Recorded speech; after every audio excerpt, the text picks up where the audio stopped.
Hello, welcome to Look Talks. I'm Marie, and today we've got the Ward 21 by-election candidates. We've got Andrew Baxter for the Liberal Democrats, Susan Carstairs for Labour, Nathan Lumb for the Scottish Libertarian Party, and Rebecca Machin for the SNP. I did invite the Scottish Conservative candidate Fiona Fawcett, but she didn't reply to any emails. And I interviewed separately Mara Cody on Friday for the Scottish Greens, and I asked her the same questions. So we'll start off with the introductions, and we'll go to Andrew Baxter first. Hello, everyone. Thank you, Marie, and thanks for organising this election hustings. Gone are the days where we had people in the Nevis Centre with hundreds of people standing and listening to local election candidates. So why am I standing for this by-election? Well, I make no bold election promises. So many candidates do that. My main election promise is, if elected, I will work damn hard for the Fort William and Ardnamurchan ward, which I did during my previous tenure as a local councillor. I live, I work, I'm bringing up my family in the ward. I travel the A82 every day. I experience the delays and the problems with that road. I've experienced the impact on our schools of declining budgets and the effects that it's having on our children and our teachers, particularly in our rural schools at Ardnamurchan High and at Kinlochleven, but also impacting on Lochaber High School as well. I see the enormous tourism pressures on both Fort William and Lochaber, and I'm impacted by them as are other residents. And I use our local services, so our GPs, our libraries, and all the other fantastic public services that we have on offer here in Lochaber. So I'm very much part of the Lochaber community, and I relish the opportunity again to represent this unique ward, to campaign for Lochaber, to work on the issues that still remain unresolved and have been for a long time, things like the Corran Ferry, resources for our rural schools, antisocial behaviour problems in Fort William, and to be a strong voice for Lochaber. 3 years ago, I decided to take a break from Highland Council after 10 years, partly because I felt drained after a COVID, like many of us did, and the pressures, unique pressures that brought on councillors. And I also felt drained by a most amazing backlash from within the council for exposing things like the fact that they were wasting thousands of pounds a week on an education head who lived in London and had never stepped foot in the Highlands.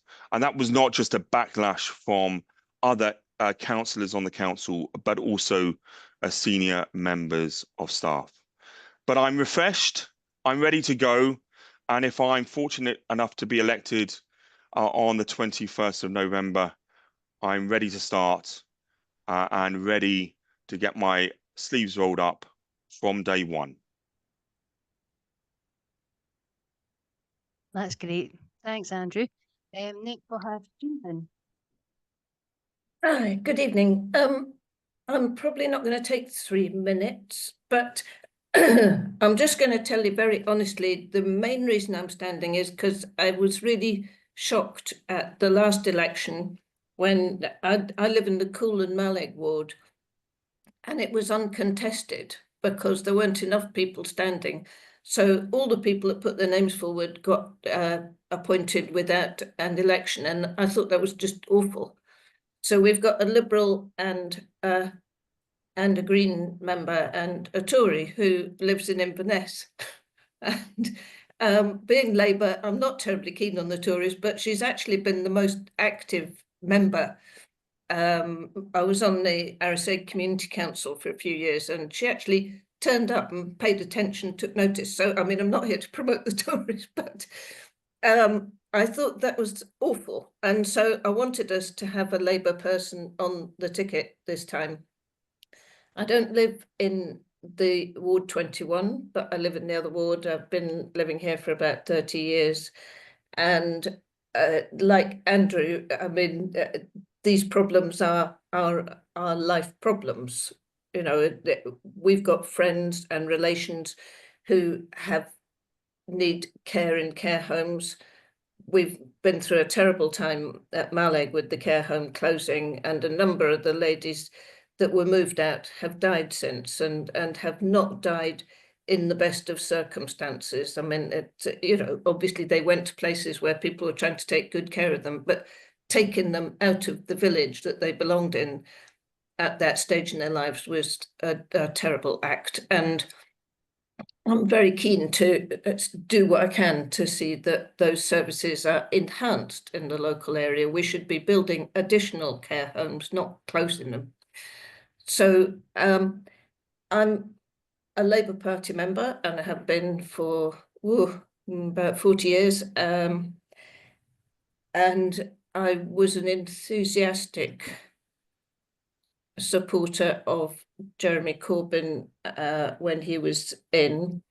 But I've stayed in the Labour Party because I think it's the instrument for being a significant opposition to the Tories in the UK. And I'd like to see a different direction in public policy. And I think that goes right down to local government level, and there are important issues to be fought for. So that's all I want to say in introduction. Thank you.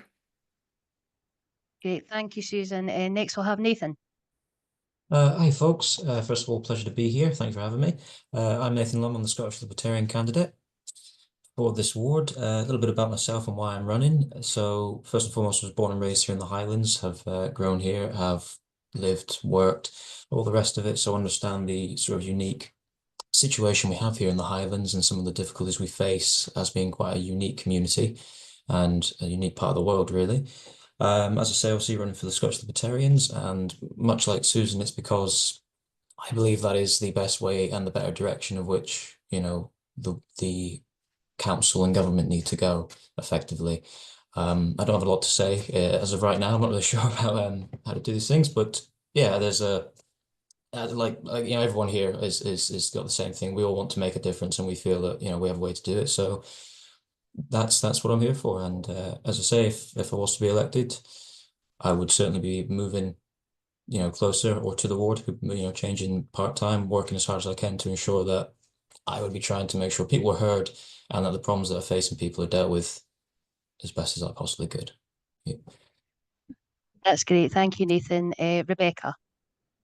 Thank you, Mary. So I'm Rebecca Machin. I'm standing for the SNP party. Einstein said the definition of madness is doing the same thing over and over again and expecting different results. People across Fort William and Ardnamurchan felt let down by previous Highland Council administrations. They feel disillusioned and feel unheard. And so it's my work ethic you want to know about. Hard work is how I can best serve each of our communities. Hard work is what's going to give insight into the Planny or Kill home, Claggan or Kinnot Leavham. The ward is vast and varied, and each community deserves to be valued and considered on its own merits. I'm very fortunate because I'm retired and I can give these communities the time and attention they need and deserve. Active listening and learning rather than assuming that I know it all already. That's a sort of stale thinking of my previous council administrations, which has landed us with this level of neglect. What you've seen in just 8 short weeks is nearly 3,000 doors knocked in every community. What you've seen is me engaged in the longest job interview of my life. When I last asked for a role in this community, it was to move to Kinnot Leavham to take up the head teacher role. And I defy anyone to claim I did not give that job my all. What you've seen over the last 8 weeks is that I'm asking for a chance to serve this community again, and that I'll put my heart and soul into this job too. Having worked for Highland Council for over 20 years, I know exactly what that's like. I know what it's like to be considered at the furthest reaches of the solar system, orbiting like Pluto and too far away to be included or considered. What you need are fresh eyes on the problems, fresh ideas, because that experience means I also know how to counteract those feelings of neglect. I know that public screaming and tantrums don't get us anywhere. We've had elected representatives doing that, driving the politics of blame and division and not that of solution. And it's our communities that suffer as a result. My experience across Highland means that I can see where there are solutions which are fit for purpose in a Carrickle, Ballachulish and Upper Racontor. And I've never been accused of being quiet or not having a strong voice. Childcare and education has come up on the doors time and again. Just look at the town planning, or lack thereof, which has created those estates in Fort William at the top of the hill with inadequate public transport systems and no lifts. No woman designed those flats, but it's the women who live there and have to push the buggies up those hills and hoik their children up the stairs to the top of the flats. I think it's time we stop listening to those who shout loudest and elect people who can provide the innovative solutions to get childcare in place and help those same women back into the paid workforce for themselves, their families and our communities. Thank you very much.